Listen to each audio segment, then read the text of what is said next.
of an argument in the milk bar with a couple of members from the House of Lords. As the milk was rather strong, we argued loud and long that the working man don't get his just reward. They said there's lots of truth in what you say, 'cause I put the question to 'em in this way. Now's the bloke that's made old England what she is today, the poor old working man. And when the budget's passed, who is it has to smile and pay? The poor old working man. They think that he's a dud, his name is simply mud. They treat him absolutely like a cat. He sits there on the doorstep, if the doctor he should call. Suddenly, hooray, it's twins, he hears somebody bawl. His wife takes all the credit, and he gets none at all. The poor old working man. You'll always find him there, he always does his share. In fact, he does a lot more like a can. And at every kind of sport you'll find he plays the biggest part. He can run and jump and fight, and he can throw a pretty dart. But who's the bug they'll call a burst if another war should start? Why, the poor old working man. And that's that.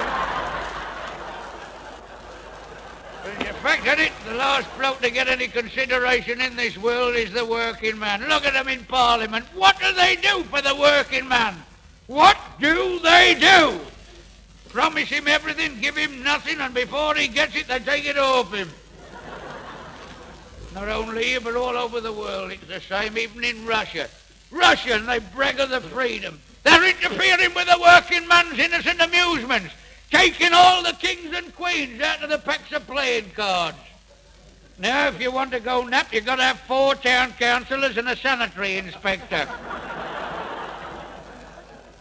I was only saying to our foreman the other day, he's a nice fella.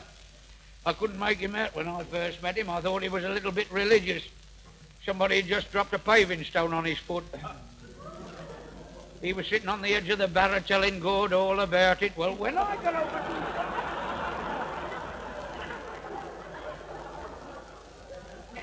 over to him, he said, have you got your cards? I said, I wish I'd have known. I'd have brought my dartboard as well. He said, you've come to start work, ain't you? I said, yes, that's right. I said, let's get started. I said, how many's working on this job? He said, oh, about half of them. I said, well, where's my shovel? He says, you can't have a shovel. I said, I want a shovel. I want something to lean on, same as the other bloke.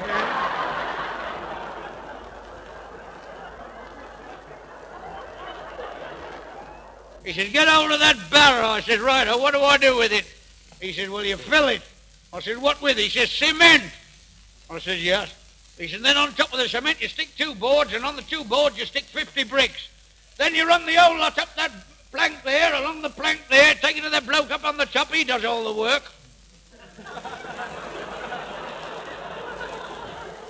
I said, right, have you got a couple of 56-pound weights knocking about? He said, what for? I said, I'd like to tie them on my ankle so as I shan't break into a gallop.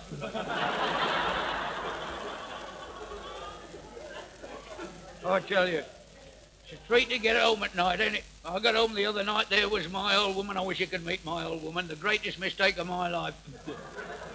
I always take her with me everywhere I go. It's a damn sight easier than kissing her goodbye. Yeah, when I got home the other night, there she was sat in front of the fire, listening to the wireless. She loves the wireless. That's her amusement. Well, she doesn't get much out of me.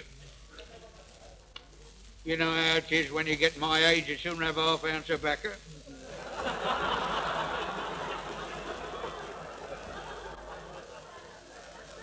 As a matter of fact, she calls me night starvation, but I don't let that upset me. She can't upset me. I've been insulted by experts. I never argue with my old woman. She's too tough. She comes from a tough family. You should see her mother, 84 years of age. Sits in front of the fire with a couple of crowbars, knitting wire netting. My old woman's all right in her place. She ain't there yet, but I will say this for her. She's 1 in a million. 1 in a million. If you saw her, you'd think she was 1 in a raffle. You never saw anything like it. What a boiling piece, what a size, what a figure. Just like a Venetian blind with a cord broke. It's remarkable how far the human skin will stretch without bursting. Still, I love her, every acre of her. I don't mind her both. What annoys me, she's got no brains, no sense, no tact. Last summer, me and her was in a shatterbank smash. And if I hadn't kicked her in the jaw, we wouldn't have got a penny.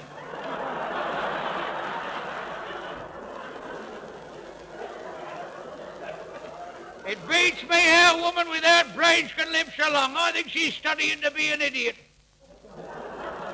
Always worrying about something. And I don't know, always worrying about her diet. Her diet says she's going on the A diet that ought to suit her. She's like a blooming horse. See her with the nose bag on, it's an education. Her stomach's got no memory.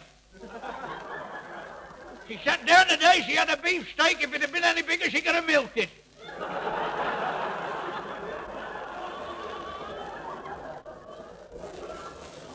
Worrying about her figure. 4 hours the other day up at the beauty specialist. I don't think she got served. Keeps dodging up there, having her face lifted. She's had her face lifted so many times, her skin's that tight. Every time she sits down, her mouth flies open.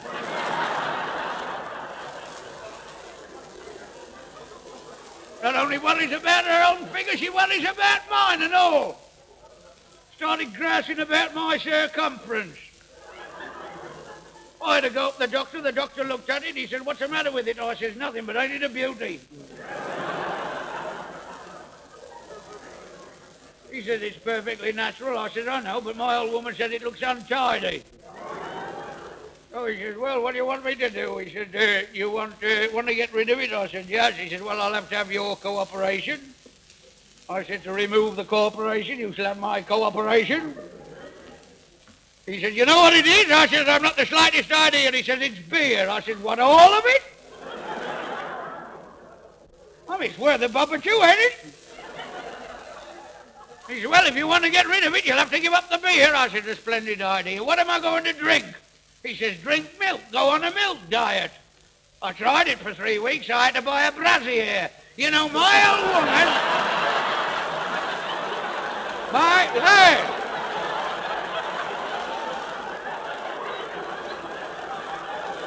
Full of bright ideas, she is. Tell you what I lost on the swings, I gained on the roundabout. Always find something to worry about. She's been worrying about these air raid precautions. Wasn't satisfied, she went up to town hall, the bloke gave her a gas mask, she put it on, it's an improvement. Frightened all the kids, it made me laugh. She says, "All right, you laughing, you don't take this thing serious. You didn't laugh when the war was on, when the Zeppelins come over." All right, Zeppelins come right over our place. One come over my allotment, dropped a bomb on it, shelled all me peas. You never seen it a mess in all your life. A lot of things came up I never planted. No, I can't understand it. My old woman, to think she should... A woman of experience. She's travelled all over the country. When I first met her, she was travelling round with the circus. The tattooed lady, tattooed all over. Very interesting. At night when I can't sleep, I sit up in bed and look at the pictures. Trouble is, she's getting so fat that all her pictures are out of focus, you know, on her chest. On her chest, she's got a big battleship. When I first knew it, it was only a rowing boat. Well, that'll give you a slight idea. See, when we got married, she told me she was a widow, said she had 7 youngsters up in the cemetery. She didn't tell me they'd only gone up there to play. I had to find that out for myself.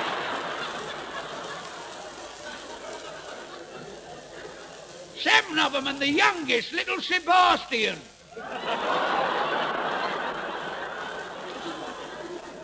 And what a little Sebastian. I'll have him decide. Can't do nothing with him. I said to him just before last Christmas, I said, if you don't behave yourself, you get nothing in your stocking. Christmas Eve, out he goes to play, breaks a couple of windows, the wife fetches him indoors, shoves him upstairs to bed, he goes and knocks the handle off the jug. And You're a bit ahead of me, aren't you? When I went to have a look at him, there he was, laid fast asleep in his bed, and his stocking hung on the bed rail. I thought I'd teach him a lesson. I get his stocking, downstairs I go, I'd get the shovel, and away I go up the garden. I took his stocking and I filled it, took it back and hung it on the bed rail where I found it. And the following morning, Christmas morning, up he gets, out he goes to play, and I heard him shout to the lad next door. I shout, "Hey, what did you get in your stocking this morning, Jack?" The lad next door said, "Well, I got a clockwork engine, a mouth organ, sweets, nuts, oranges, and 2 new pennies. Did you get anything, Sebastian?" He says, "Lummy, not a hog. I had a horse, but he got away." Well, what can you do with them? And yet they spend money on the education of the rising generation. That's her lot. There's 7 in her lot, then there's my lot, then there's our lot. What a lot. There ain't going to be no more. Not likely. The wheel of the wagon is broke. Don't know what to do with them all where we're living at present in one of these new housing muni pistol houses. You got no room for nothing. No room for furniture, couple of chairs in the house, 24 of us in the family. My turn to sit down a week next Friday. I'm enjoying it. You can't keep yourself to yourself. Walls are that thin you can hear the woman next door change her mind. Put a shovel full of coal on your fire, you're cooking somebody else's dinner. Every time they pull the chain next door, they empty our bath. Now, who's going to live in a house like that and pay rent for it? 4 doors down from us, there's a house I wouldn't live in for a pension. A bloke moved in 3 weeks ago. I knew he wouldn't stop. I told him, I said, I wouldn't live in that house rent-free. He says, "What's up with the house?" I says, "What's up with?" I said, "It's full of fleas." He said, "Oh, I shouldn't worry, we're bringing a team as'll whack 'em." Well, he come out so toiling, grafting, borrowing, a tanner each way when he can. The backbone of our hardy race is the British working man.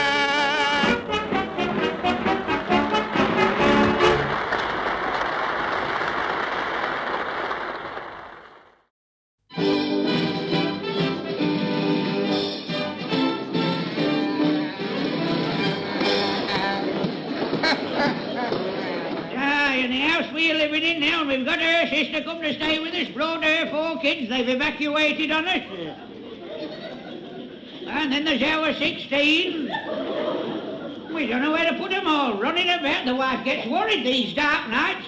Kids running about, she feeds them on onions so she can find them in the dark. Well, you know how it is yourself, us grown-ups groping about in these blackouts, you never know where you get to. I found myself in my own house 2 nights last week.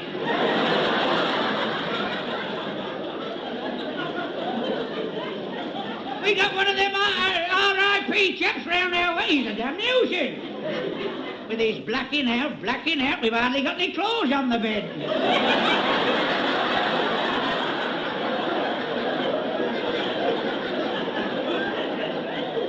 Me and the missus in bed shivering, we have to work up a heated argument. Mind it, it's terrible. The wife says, "I tell you what we'll do, we'll get a pot of that black paint and paint all the windows out." I said, "Well, we can't tell night from day.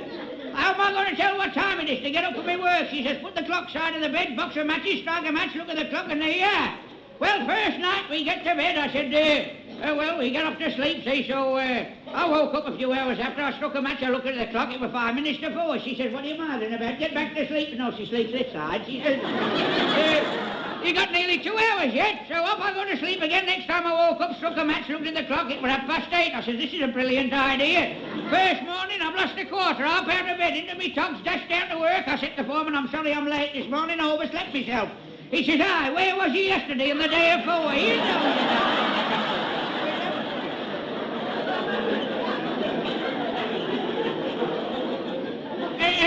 And to make matters worse, that R.I.P. people, he come again last Saturday night, banging on the door. I said, "Now don't tell me there's no light shining through the windows." He said, "I know. There's a light shining under your door." I said, "Well, blimey, you don't expect that coming on their hands and knees, do you?"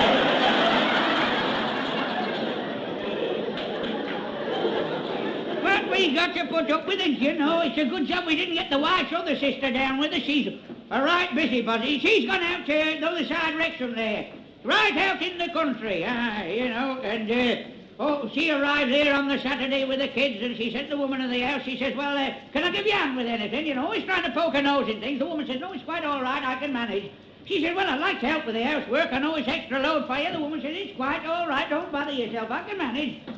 So the woman said, well, I'll tell you what I can do. She said, I'm going to do a bit of shopping. She said, you can help me. She said, when I'm out shopping, you go to bath your children and put them to bed, you might as well do the same for mine.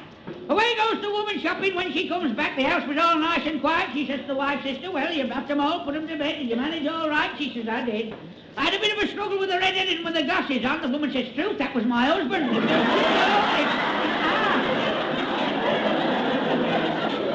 This was responsible for something I wish it had never started. You can't read nothing about it in the paper. It's this Ministry of Inflammation. They won't allow to print now. Tell me they're going to allow them to print some pictures of the siege of Mafeking. All you can read here is Hitler wants peace. So do I, but my wife won't agree to the conditions. A big blank space here with notes in it, that's for them as can't read. They cater for everybody, don't they? But what makes me laugh is the headlines. There's some queer headlines. Listen to this one. Baby gorilla born at the London Zoo. Hitler blames Winston Churchill.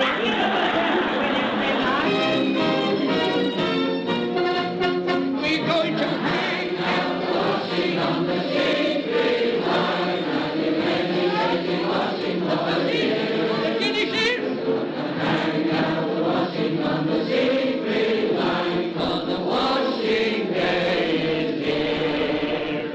Whether the weather may be wet or fine, we just don't go along without the care. We're gonna hang out the washing on the Siegfried Line. If the Siegfried Line's still there. Now, we have also a landline laid to Berlin. So, we want Mr. Hitler, Goebbels, and all the other nasties to listen into this and just let them know the spirit that prevails here in England. We're still laughing, we're still smiling, and so we shall do till the old Hamlet's finished. So come on, once again. We're going to hang out the washing on the Siegfried Line. And you're ready, dirty washing all of the